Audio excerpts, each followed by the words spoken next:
श्री राधा कृष्ण चरण कमलेभ्यो नमः।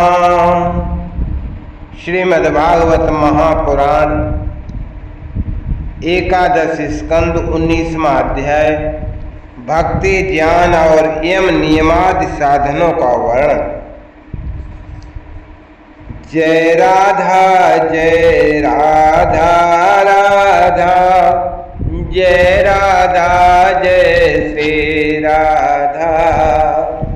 जय कृष्ण कृष्ण जय कृष्ण जय श्री कृष्ण। श्री भगवान उवाच यो विद्याश्रुत संपन्न आत्मवान नानुमानिका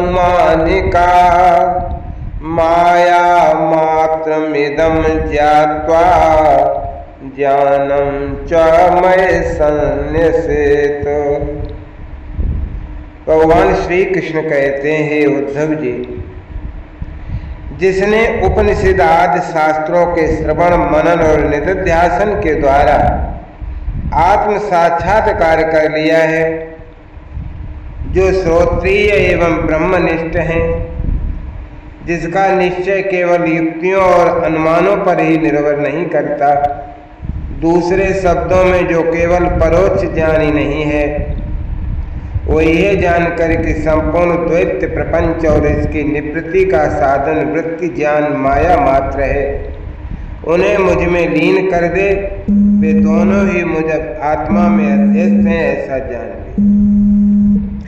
ज्ञानी पुरुष का अभीष्ट पदार्थ मैं ही हूँ, उसके साधन साध्य स्वर्ग और अपवर्ग भी मैं ही हूँ। मेरे अतिरिक्त और किसी भी पदार्थ से वो प्रेम नहीं करता।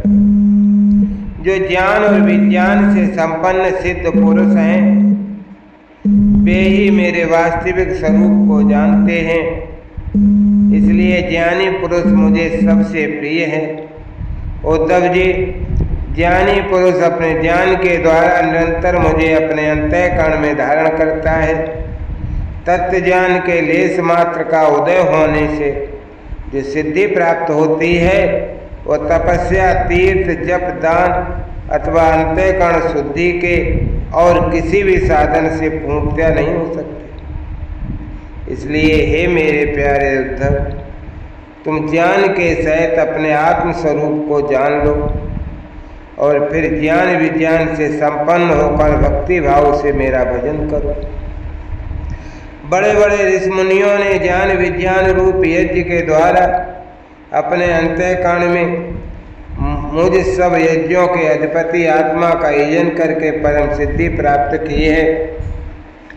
उद्धव, आध्यात्मिक, आधि दैविक और आधि भौतिक, इन तीन विकारों की समिष्टि ही शरीर है और वह सर्वथा तुम्हारे आश्रित है। ये पहले नहीं था और अंत में भी नहीं रहेगा, केवल बीच में ही दिख रहा है। इसलिए इसे जादू के खेल के समान माया ही समझना चाहिए। इसके जो जन्मना, रहना, बढ़ना, बदलना, घटना और नष्ट होना, ये 6 भाव विकार हैं। इनसे तुम्हारा कोई संबंध नहीं है। यही नहीं, ये विकार उसके भी नहीं है, क्योंकि वह स्वयं असत हैं और असत वस्तु तो पहले ही नहीं थी, बाद में भी नहीं रहेगी, इसलिए बीच में भी उसका कोई अस्तित्व नहीं होता। उद्धव जी ने कहा, हे विश्व रूप परमात्मन, आप ही विश्व के स्वामी हैं। आपका यह वैराग्य और विज्ञान से युक्त सनातन एवं विशुद्ध ज्ञान जिस प्रकार सुदृढ़ हो जाए, उसी प्रकार मुझे स्पष्ट करके समझाइए और उस अपने भक्त योग का भी वर्णन कीजिए, जिसे ब्रह्मा आदि महापुरुष भी ढूंढा करते हैं। मेरे स्वामी, जो पुरुष इस संसार के विकट मार्ग में तीनों तापों के थपेड़े खा रहे हैं और भीतर बाहर जल भुन रहे हैं, उनके लिए आपके अमृतमयी युगल चरण अमृत वर्षी युगल चरणारविंद की छत्र छाया के अतिरिक्त और कोई भी आश्रय नहीं दिखता। हे महान भाव, हे प्रभु, आपका ये अपना सेवक अंधेरे कुएं में पड़ा हुआ है। काल रूपी सर्प ने इसे डस रखा है, फिर भी विषयों के क्षुद्र सुख भोगों की तीव्र तृष्णा मिटती नहीं, बढ़ती ही जा रही है। आप कृपा करके इसका उद्धार कर दीजिए और इससे मुक्त करने वाली वाणी की सुधा धारा से इसे सराबोर कर दीजिए। भगवान श्री कृष्ण ने कहा, हे उद्धव जी, जो प्रश्न तुमने मुझसे किया है यही प्रश्न कवि धर्मराज युधिष्ठिर ने धार्मिक श्रोमण भीष्म पितामह से किया था। उस समय हम सभी लोग वहां विद्यमान थे।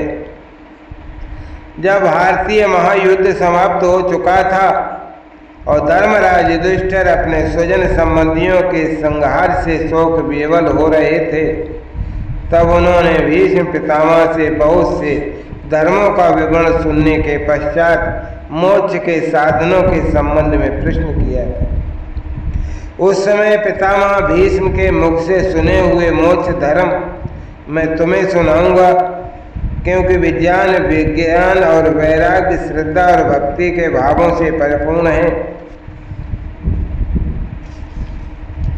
उद्धव जी, जिस ज्ञान से प्रकृति, पुरुष, महतत्व, अहंकार और पंच तन्मात्रा, ये 9 5 ज्ञानेन्द्रियां, 5 कर्मेंद्रियां और 1 मन, ये 11 5 महाभूत और 3 गुण अर्थात इन 28 तत्वों को ब्रह्मा से लेकर तृण तक संपूर्ण कार्यों में देखा जाता है और इनमें भी एक परमात्म तत्व को अनुगत रूप से देखा जाता है। वो परोक्ष ज्ञान है, ऐसा मेरा निश्चय है। जब जिस एक तत्व से अनुगत एकात्म तत्वों को पहले देखता था, उनको पहले के समान न देखे किंतु एक परम कारण ब्रह्म को ही देखे, तब यही निश्चित विज्ञान अर्थात अपरोक्ष ज्ञान कहा जाता है। इस ज्ञान और विज्ञान को प्राप्त करने की युक्ति ये है कि ये शरीर आदि जितने भी त्रिगुणात्मक सावयव पदार्थ हैं, उनके स्थित, उत्पत्ति और प्रलय का विचार करें। जो तत्व वस्तु सृष्टि के प्रारंभ में और अंत में कारण रूप से स्थित रहती है, वही मध्य में भी रहती है और वही प्रतीयमान कार्य से प्रतीयमान कार्यांतर में अनुगत भी होती है। फिर उन कार्यों का प्रलय अथवा बाध होने पर उसके साक्षी एवं अधिष्ठान रूप से शेष रह जाती है, वही सत्य परमार्थ वस्तु ऐसा समझे। श्रुति, प्रत्यक्ष, ऐतिह्य महापुरुषों में प्रसिद्धि और अनुमान प्रमाणों से ये 4 मुख्य हैं। इनकी कसौटी पर कसने से दृश्य प्रपंच अस्थिर, नश्वर एवं विकारी होने के कारण सत्य सिद्ध नहीं होता। इसलिए विवेकी पुरुष विविध कल्पना रूप अथवा शब्द मात्र प्रपंच से विरक्त हो जाता है। विवेकी पुरुष को चाहिए कि वो स्वर्गादि फल देने वाले यज्ञादि कर्मों के परिणामी नश्वर होने के कारण ब्रह्मलोक पर्यंत स्वर्गादि सुख अदृष्ट को भी इस प्रत्यक्ष विषय सुख के समान ही अमंगल, दुखदायी और नाशवान समझे। हे निष्पाप उद्धव जी, भक्तियों का वर्णन मैं तुम्हें पहले भी सुना चुका हूँ, परंतु उसमें तुम्हारी बहुत प्रीत है, इसलिए मैं तुम्हें फिर से भक्ति प्राप्त होने का श्रेष्ठ साधन बतलाता हूँ। श्रद्धामृत कथायां में सस्वन मधुन कीर्तनम परनिष्ठा च पूजायाम स्तुतिभिस्तवनम मम। जो मेरी भक्ति प्राप्त करना चाहता हो वो मेरी अमृतमयी कथा में श्रद्धा रखे, निरंतर मेरे गुण, लीला और नामों का संकीर्तन करे, मेरी पूजा में अत्यंत निष्ठा रखे और स्तोत्रों के द्वारा मेरी स्तुति करे। मेरी सेवा पूजा में प्रेम रखे, सामने साष्टांग लौट कर प्रणाम करे और मेरे भक्तों की पूजा मेरी पूजा से बढ़कर करे और समस्त प्राणियों में मुझे ही देखे। अपने एक एक अंग की चेष्टा केवल मेरे लिए करे, वाणी से मेरे ही गुणों का गान करे, अपना मन भी मुझे ही अर्पित कर दे और सारी कामनाएं छोड़ दे। मेरे लिए धन भोग और प्राप्त सुख का भी परित्याग कर दे। जो कुछ यज्ञ दान हवन जप व्रत और तप किया जाए वो सब मेरे लिए ही करे। उद्धव जी, जो मनुष्य इन धर्मों का पालन करते हैं और मेरे प्रति आत्म निवेदन कर देते हैं, उनके हृदय में मेरी प्रेममयी भक्ति का उदय होता है, और जिसे मेरी ये प्रेममयी भक्ति प्राप्त हो गई उसके लिए और किसी दूसरी वस्तु का प्राप्त होना शेष रह जाता है क्या? इस प्रकार के धर्मों का पालन करने से चित्त में जब सत्वगुण की वृद्धि होती है और वो शांत होकर आत्मा में लग जाता है, उस समय साधक को धर्म, ज्ञान, वैराग्य, ऐश्वर्य स्वयं ही प्राप्त हो जाते हैं। ये संसार विविध कल्पनाओं से भरपूर है। सच पूछो तो इसका नाम तो है किंतु कोई वस्तु नहीं है। जब चित्त इसमें लगा दिया जाता है तब इंद्रियों के साथ इधर उधर भटकने लगता है। इस प्रकार चित्त में रजोगुण की बाढ़ आ जाती है, वो असत वस्तु में लग जाता है और उसके धर्म, ज्ञान आदि तो लुप्त तो हो ही जाते हैं। वो अधर्म, अज्ञान और मोह का भी घर बन जाता है।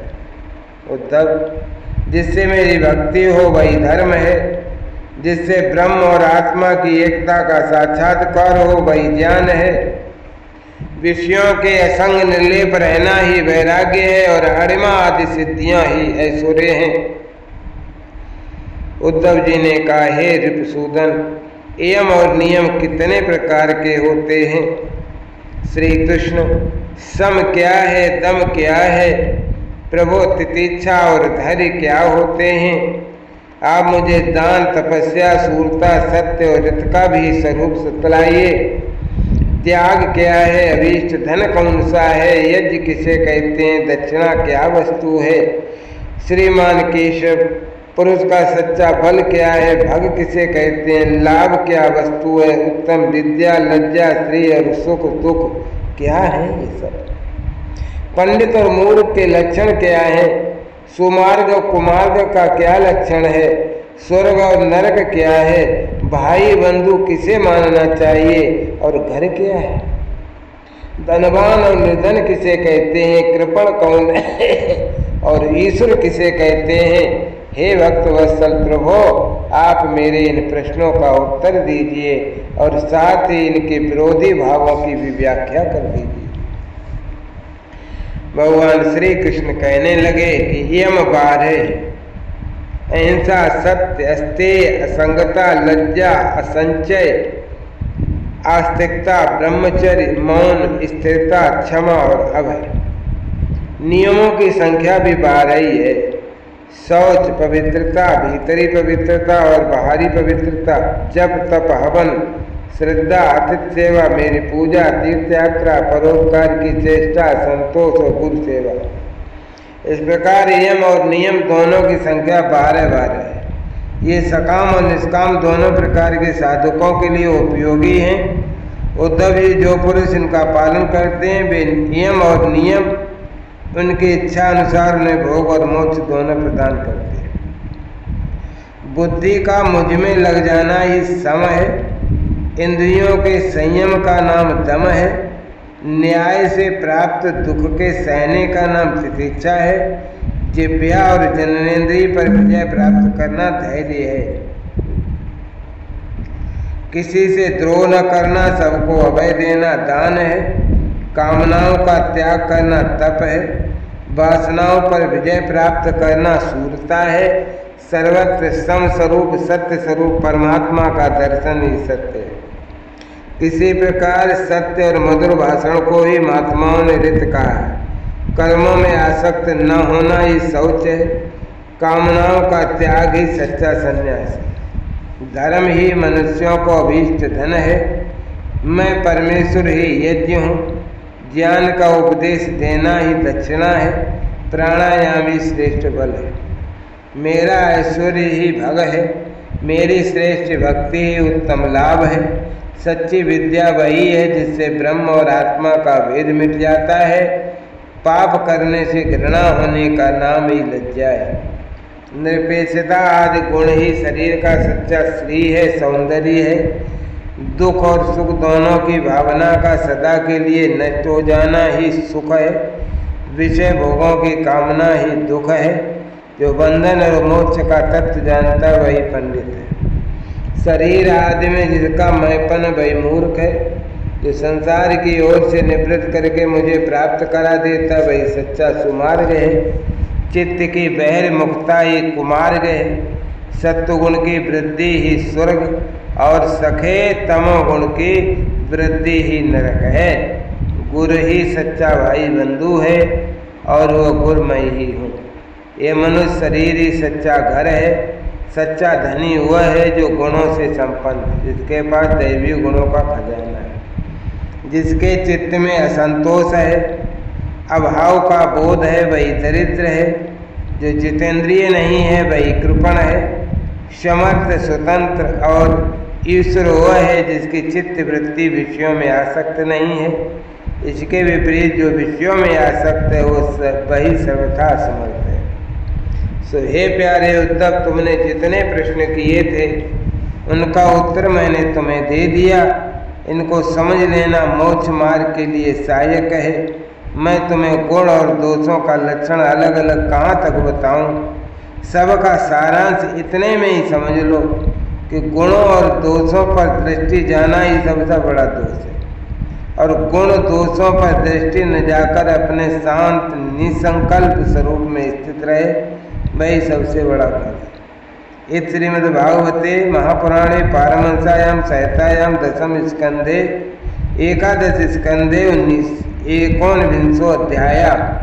जय राधा जय राधा राधा, जय राधा जय श्री राधा, जय कृष्णा कृष्णा, जय कृष्णा जय श्री कृष्णा।